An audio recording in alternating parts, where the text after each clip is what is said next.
Hi everybody, welcome to the Self-Sewn Wardrobe live video and podcast. This recording was originally available as a live video recording in the Self-Sewn Wardrobe Facebook group. So if you want access to live videos, a really fun community, and coupon codes, etc., go to facebook.com/groups/self-sewn wardrobe and join us. And if you're consuming this as a podcast on iTunes or Stitcher or anywhere else, and you like what you're hearing, please give us a review. That would be very helpful. We're really getting into the swing of things here. Those of you listening to this as a podcast will be doing so at a later date than this is recorded, but I just submitted the podcast feed to iTunes, so hopefully it is accepted soon. Good morning to Marissa and Fred and Sandy and Tracy. It is good to see you all. And Melody. I'm very excited to get this podcast launched. I feel like the discussion here is just getting better and better, and I just had to get it done at some point. So anyway, be keeping a lookout for that. I submitted the podcast feed, I think, on Friday. This morning, it's Monday, November 4th. It's Monday, November 7th. I have the wrong date written down in my little notebook here. Woo! Okay, so it's Monday, November 7th, and for all of you in the U.S., you know that means that this is the day before voting day, election day, both presidential election and lots of local and state elections, and it's quite an unconventional election season.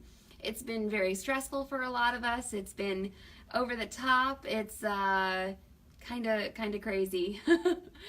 Sandy asks, morning, do Americans know Romper Room? Mallory saying hello always reminds me of that. I am a little too young to have watched Romper Room and remember it, but I know what you're talking about, Sandy. Anyway, before we get started and as I let people join in, I just want to say that this weekend, on November 12th, we're having a little in-store class. This is an in-store event, and so if you're local to us, feel free to join in. And it is, I've got these felt clutches here, and they're awesome. You can get in them really well, and we are going to be hand felting them in a class. It's a 2-hour class. All materials are provided. The clutches, they're already made, and roving and lots of fun stuff and little threads to do hand embroidery, and it's going to be a ton of fun. And I think they're a great gift for Christmas or for any other holiday that's coming up, or a teacher gift. Actually, my little baby 11-inch MacBook Air fits in one of these, which I didn't know. So I've got a new computer case. So anyway, welcome to Mary and Zeddy. Hi, Mama. Hi, Donna and Jen and Sarah. Good to see you all. Okay, I want to talk a little bit about a discussion that popped up in the group, and that is it has to do with sewing fails and procrastination on big projects. And Marty just joined us. Hello, Marty. And she posted that she had gone to make a pattern from the Magic Pattern book and just had a complete kind of rough time with it. And, it didn't fit her, and then she didn't like her fabric choices and all this stuff. And then to me, I think, oh, well, if it doesn't fit you and you ended up not liking your fabric, how much luckier could you get, I think it's terrible when it doesn't fit you and you're like, oh no, I can't use that fabric anymore. And she shared this with us, and I think it's really important to share these kind of things in the group. I mean, I want us to be positive too, but the fails happen. They happen all the time. To everybody. And so I chimed in and I said, yeah, the Magic Pattern book patterns, they run large in my opinion, as to having helped a lot of people make the jackets in particular out of the Magic Pattern book. I'm like a size small in the Magic Pattern book, which is unusual for me for commercial patterns. And if you look at the sizing chart in the Magic Pattern book, the size small, I think the bust is close to 40 inches or 40 inches. So that's, when you look at other pattern companies, those pattern sizes end up running a little large. And for some of the smaller customers in my store, I had to completely redraft certain patterns for them. Like I had to make like a size extra small to fit someone like Becca. If you've ever seen, pictures of her, she's a very, petite person, and she and another lady who works here, Victoria, we had to make a new pattern for them. So I thought that was, kind of interesting and something to share. I believe I've written a couple blog posts that are on the site about making things out of the Magic Pattern Book, and I mentioned that it's kind of large, but you can see that in the book. Anyway, this has happened to all of us. I feel like I'm getting more and more, or I've gotten just more and more confident over the years, like being able to select pattern size, and it's very important that you take your measurements. Maybe you measure the pattern a little bit. Maybe you look online, see if anybody else has made anything similar, and that can really help you.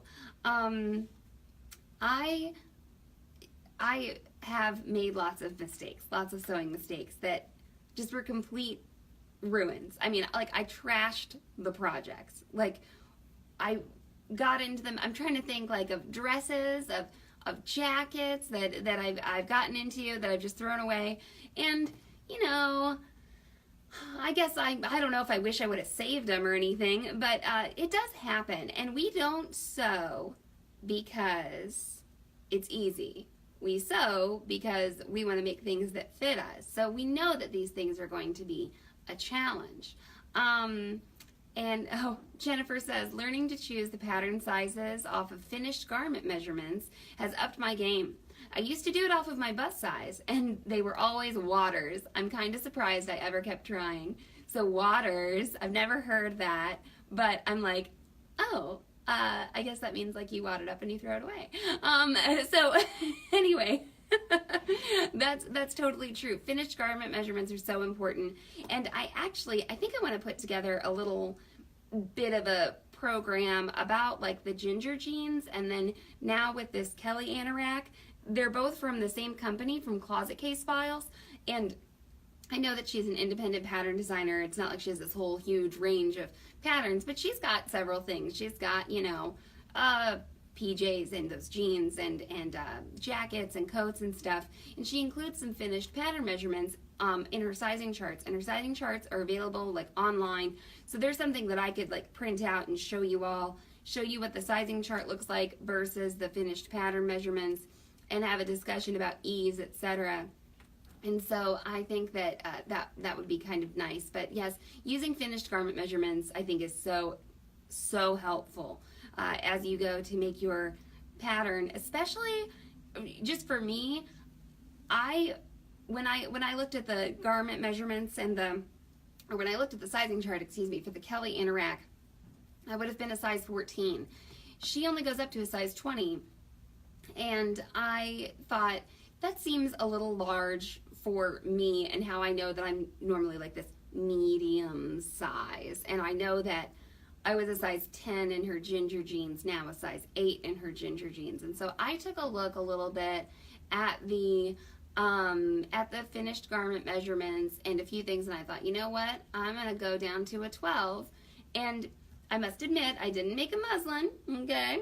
But I got in here and I cut out my Kelly anorak this morning, and I like kind of put the back of the garment on my shoulders, and it's going to hit me just right perfectly at my shoulders. And I'm glad I went down one size in this jacket. And Sandy says, yes, please. I'm hoping to improve the fit on my second pair of gingers, but feeling a little lost on how to move forward. So I will go into that. I don't have like such a linear kind of plan for this. And I think it was Sierra who said, she would like a go-to chart for patterns and ease and what pattern designers use. And that's what's really hard. Not all pattern designers use the same amount of ease. So I just will discuss how this process works and hopefully be able to impart some knowledge to you that you can apply when working with anything. Okay, something I want to talk about with the EZT class. I want to move on to this because I think it's very important, and I think a couple people, this is going to help you. And when we filmed the EZT class, I'll just give you a little insight into the process. We filmed a lot of the videos and we were using iMovie software, and some of our video files got like messed up and we lost some of the data. We only had to go back and refilm a few things, but one of the videos that was affected by this was the measurement video. And some of the feedback that we got from our original kind of tester people was that the measurement video went a little fast. So I made sure to include in the PDF about the class that the measurement video goes fast, and be prepared to pause it. We have plans to refilm that video so that it goes slower, so that it's a little more clear. But something that I do say in it that I think a couple people are missing is about the hip measurement. Okay, I want you to think about what you think a hip measurement is right now. Just have that in your brain, okay? And then I'm going to tell you what it actually means, and this is pretty universal across all patterns, across all, pattern designers, etc. Your hip measurement is your butt, okay? It's your fullest measurement in the lower part of your body. It is not around your hip bones, okay? It's not that pelvis area necessarily, okay? We all know that we have different butt heights, okay? Some people are fuller toward the bottom, some people are fuller toward the top. Your hip measurement really is your, I like to call it your butt, okay? Because it is the bum measurement.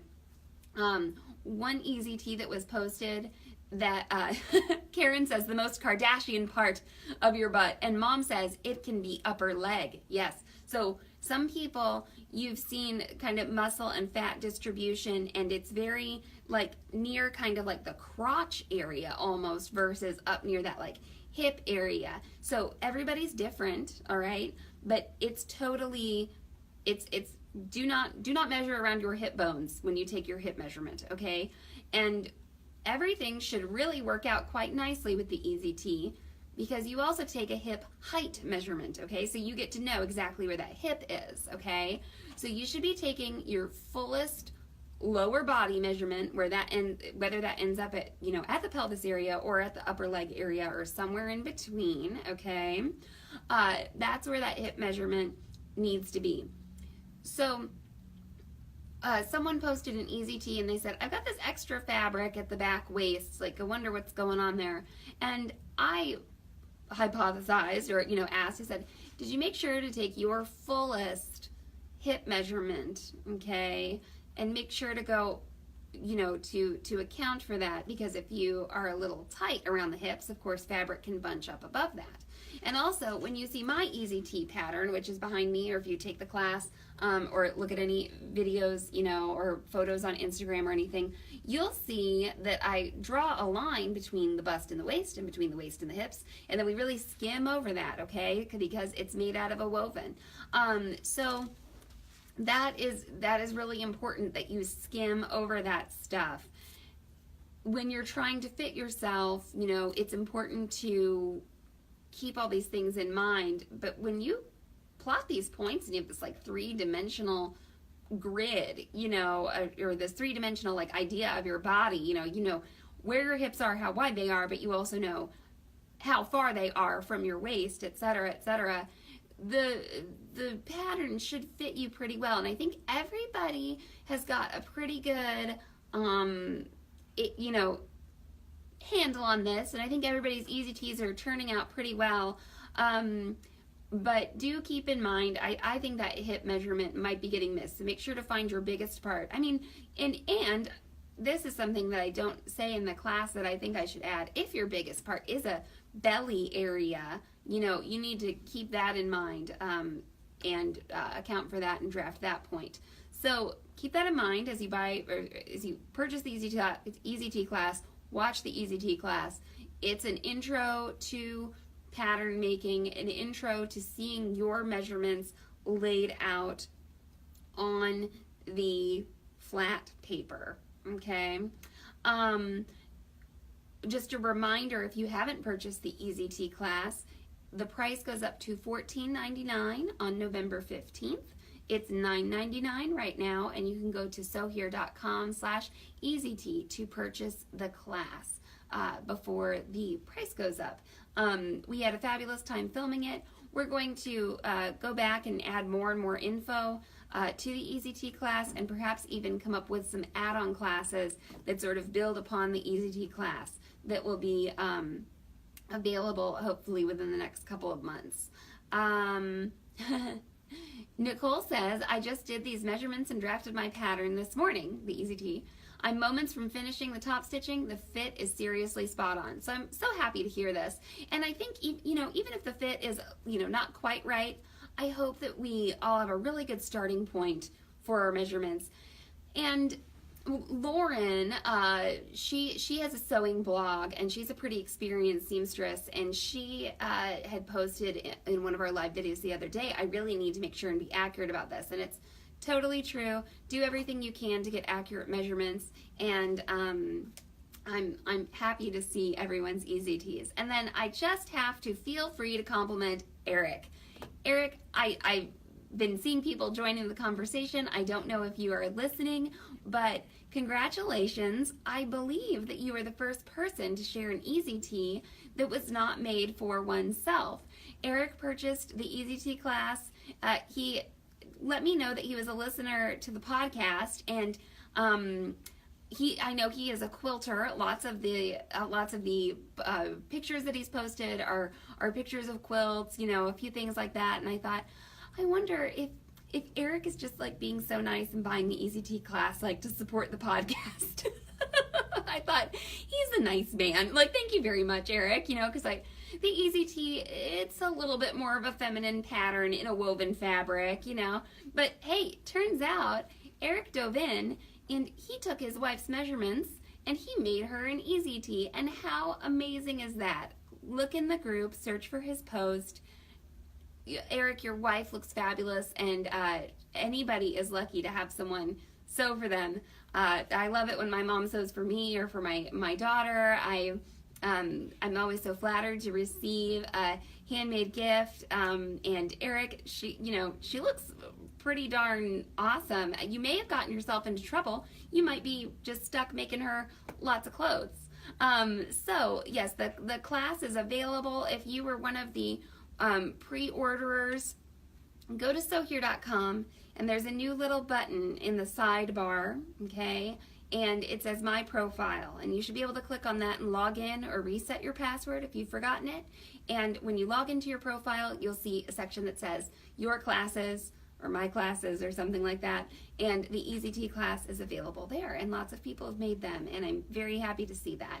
And then just a reminder before I get off of here and we get into a day of Mallory and Sam and Becca taking pictures and planning content and planning events at the shop, I just want to remind you that this Saturday, November 12th, we're going to be embellishing felt clutches in a class here at the store. And so you can sign up for that by going to sewhere.com/classes. It's on November 12th from 12 to 2, $20, and all of your materials and supplies are included, and we are going to have so much fun. So I'll go back and check out the comments in this live video feed, and tomorrow I will be going live. The shop will be closed for Election Day, and I'll be talking about politics and sewing. I promise to keep it light, and it's fabulous to see all of you. Once again, if you're listening to this as a podcast, please go ahead and give us a review on iTunes, and go and join the Self-Sewn Wardrobe group on Facebook, and have a lovely day, everyone.